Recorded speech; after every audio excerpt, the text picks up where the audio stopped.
Manatibay na nagitubag si Ivana may tungod sa chismis sa mga katauhan nga siyang kabit ni Mayor Albi Benitez. Pero tinuod, kaswerte pud ni Mayor, no?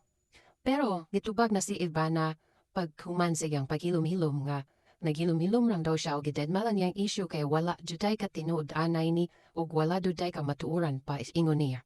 Pero kay nadamay naman si Mono iyang mama mo nang nitingog na siya o iyang gideklara nga walay sila og nagailara sila kay manindot daw kini si Mayor Benitez muhatag og pagtagad sa iyang mga bisita sa iyang lungsod. Mo nang nahimo sila amigo ni Ivana.